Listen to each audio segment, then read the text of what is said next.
welcome back. This is episode 15 with the Galactic historian, Andrew Bartzitz. What a great last name. Thank you. It's Greek. It's Greek. 100% Greek. 100% Greek. Yep.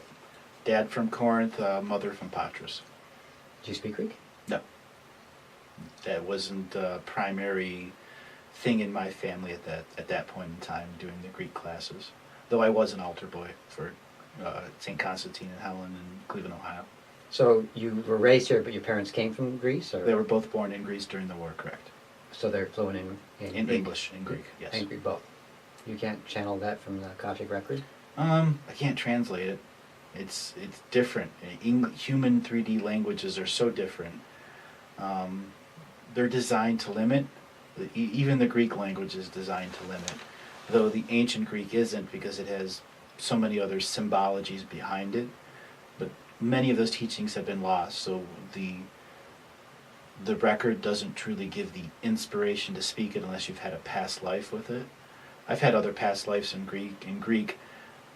The languages that I function with are more on a soul level or a galactic level. Mm-hmm. So you don't speak in tongues? Well, I mean, that's one person's definition of it, but you've heard me speak many times. So is that soul language, or? It could be a species-identified language, but I'm speaking it, and my throat chakra is able to telepathically translate it, so it's auditory. So if I asked you to identify this, what would it be in that language? Shioti katata puba nika shiuna ika pata pukadi na che o te ke u ushnehe ika mahaka hu. In English, that would be what? This stone is a dream stone, and it has an energy field, and I was counting the different numbers, and then describing that certain points create a bigger energy field. A dream stone, what is that? This particular stone, if you look at it, we got it here in Mount Shasta. It is a dream stone. It's a crystal that came from a meteorite, and these crystals grew inside the meteorite under pressure, and when the meteor crashed here, it left giant rock samples, and these survived the crash. Or they're seeded here from another world deep into the ground, which is frequent. We get people seeding crystalline structures in the ground, encased in a local bubble of reality that is the old planet that it came from. So other things like that can be naturally manufactured. So you've talked quite a bit about dream times in our past episodes. This crystal then brings a resonance that allows people to maintain dream access? Or how? It aids dream access because of the points. Okay, you got all this creates an omnidirectional field. So not just one, but the way they all work together. Create an omnidirectional as a field. community that. Correct.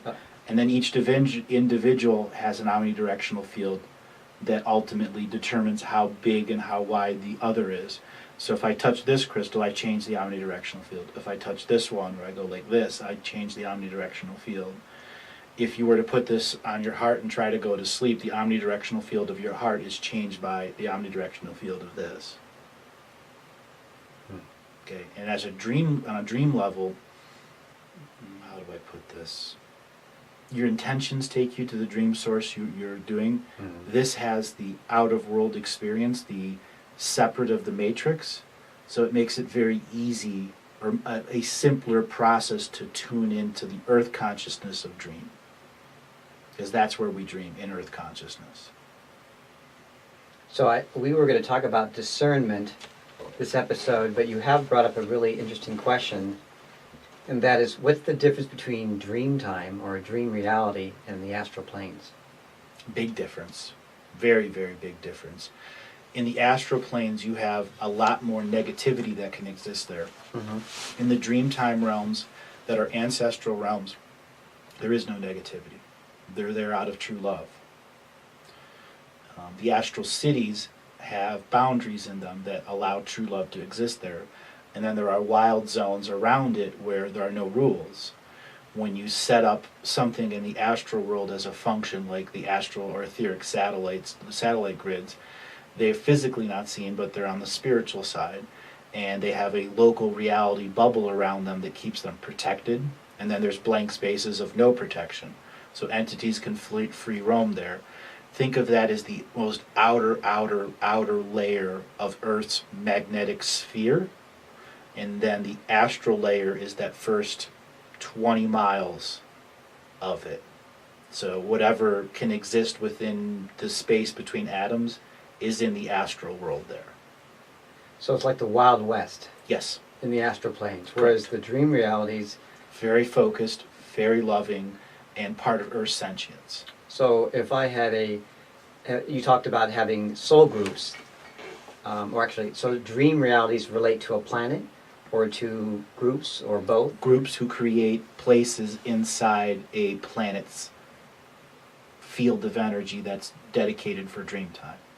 So it's another creative space Yes. that a soul group would create that they could decide the rules with. Correct. Could they be horrific places with a soul group that had, quote, fallen or was very dark? That's a really good question. In the old days, there were negative places in the dream realm that served a purpose for dealing with the destructions of local realities, because it was easy to snatch someone in a local reality you were about to conquer and bring them into this horrible realm and torture and abuse them there, and then not have to get the karma for it. So many of those were taken out in about the 600 AD mark, where there trillions of Dreamtime warriors just ascended onto Earth's astral realm and Dreamtime realm and just basically got out the weed whacker and started clearing all the paths and putting the lights up. Okay, so now are all dream realities, is there a rule they have to be in love and light? No, not all love and light. Some are education realms, so the rules are different, and you have to go through the experience, even though the experience isn't ultimately going to harm you. Like a school of hard knocks. Correct. And so are these dream realities something that I create or ones that I am given? Well, in the ancestral realms, your ancestors were the original consciousness explorers, and they are the ones that set up the original space. Even though they may not even be living on Earth and any of their pieces, parts may be completely somewhere else, they set up the space, and Earth holds the space for that DNA lineage. Your DNA gives you the key to the door to get in. Unique to this body or to my Your progression, my soul? Your soul family and ancestors of soul family.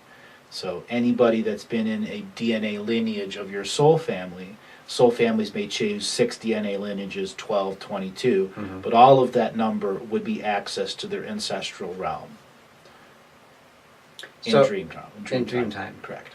So my soul lineage, and that would be all lives that were lived by avatars of my soul and the group of souls, quote, called the soul family. Correct. And how many are in a soul family? It greatly differs. You can have a soul family of 2 until they decide to have a lineage. Does it always start with 1? No, it always starts with 2. Is that You like have a to have twin an flame? elder. Okay. Those are the elders. The twin flame has been mistaken. We talked about that with Lance too. That the love and light community has really mistaken its actual purpose. It's not a split of a soul when no. That's misinformation. A soul, no, it's misunderstood. Oh. A soul can split itself in 2, incarnate on a planet, and then come together and have a child, and then that child creates the soul lineage with the 2 parts of itself as the elder. This is where the love and light industry made their mistake. That's your twin flame, yes, and it's a male and female, but that's not what the vast majorities of soul families are made of. That's extremely rare that some entity breeds with itself to bring another piece out like that. That's something that the Cabal does through forced incarnation. Okay? On the other side, when two souls get together and saying, I'm ending all soul contracts with other soul families, and I'm starting my very own, all of those other contracts are ended, and then those 2 come together and create a contract to make a soul family with a theme. Like a partnership. Like a partnership, yeah. And they're the elders, they are the starting elders of that.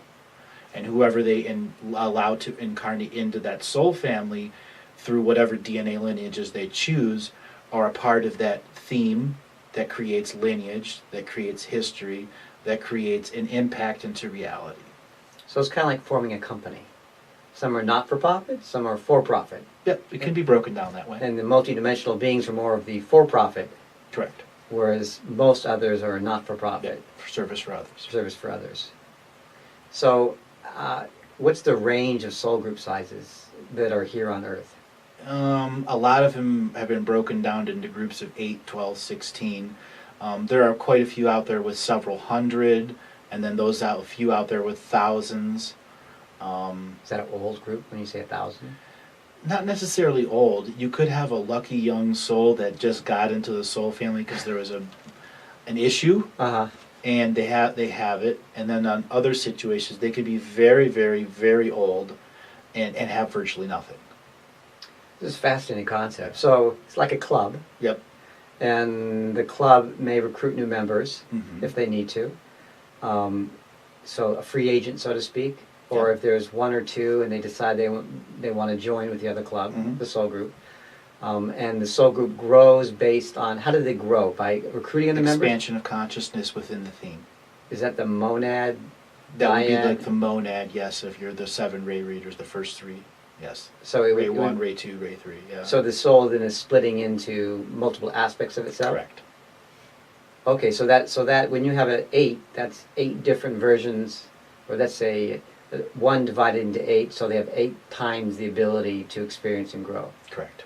And so splitting into 8, 13 really is not important because theoretically the 1 could do the same work. Correct.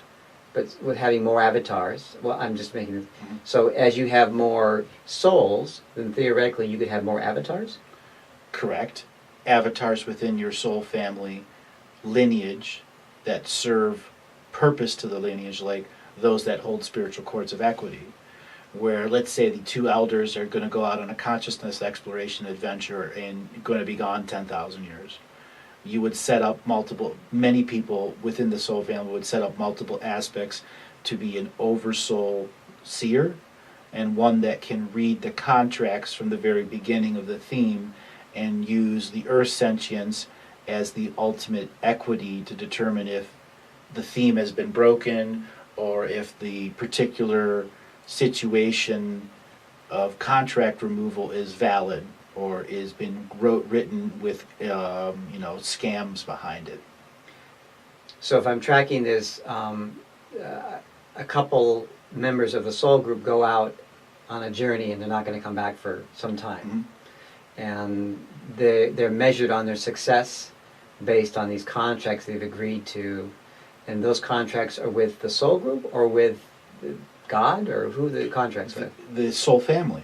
Oh, so they're saying if you go out and achieve your mission, your hero's journey, so to speak, and you come back, then you'll receive more energy from the whole. And who's the whole? The whole soul family that's expanding through their highest consciousness. It also applies when the whole soul family's on Earth. At times, only 1 or 2 members of the soul family can fully access their higher consciousness, and then they can share that experience with the other soul family. And in the situation that we're in, the system of domination control totally separated us on the soul family level, so we don't have that completion. So when soul families come together, there's this rapid raise of consciousness because you're all fully sharing at that moment, even though you're subconsciously doing it. And as soul family grows apart, one may be in high consciousness and can just share that with the others. Or if you have 2 doing, you share with the others. The whole grows brighter and brighter and brighter. And so this concept of the soul family, or the soul becoming more wealthy, I like that term you used, I think, in Walking Energy, these very wealthy souls. I never thought of that, but really energy is wealth. Is wealth. And everything that you look around here is related to the sun. Correct. It's been converted into something that we use to measure in terms of value. But energy allows you to do more things in the universe and experience and grow as well. So how do you become more wealthy in the universe? Knowledge, experience. So knowledge is wealth? Knowledge is currency. Experience is wealth. So there's no substitute for swinging the axe? Correct. You can't hire someone to do that for you? Nope. So these multidimensional beings that you've talked about, they've earned their wealth. Absolutely. And with that, they probably, like very smart people here on Earth, believe that they're probably better than most, and they can probably do things, and therefore they have more rights. Correct. And that they will take your rights away because you're not smart as they. Correct. And you have no way to comprehend how deep their game goes. Because they're so brilliant that you don't even realize what's going on. Right.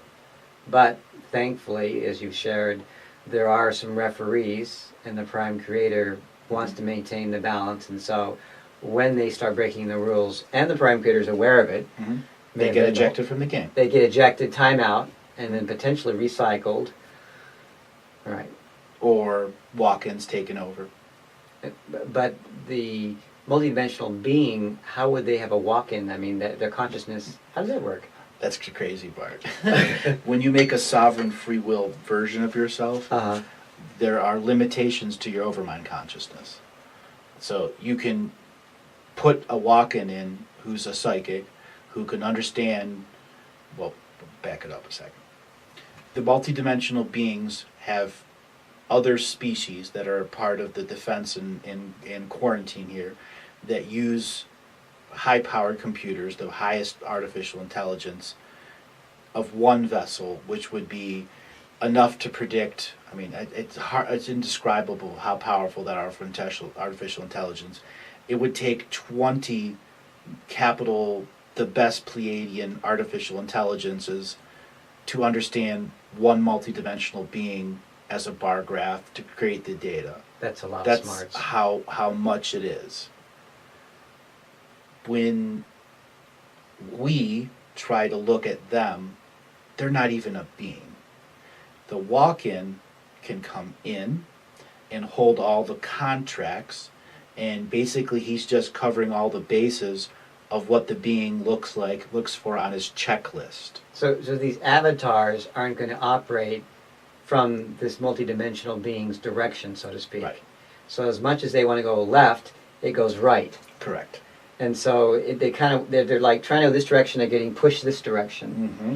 And so once things are out of harm's way, then they're free to roam, so to speak. Back again.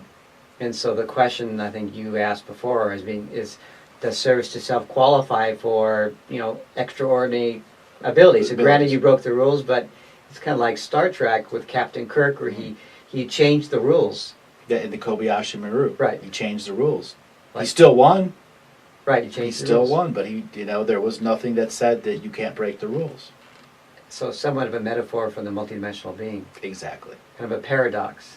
We're in a free-willed universe. So rules are meant to be broken in a free-willed universe. Or no one told you they could be broken. Until you use their free will to break them. Or you asked, can I break the rules? Yeah. Exactly. If not said, then interesting. So back to the soul group.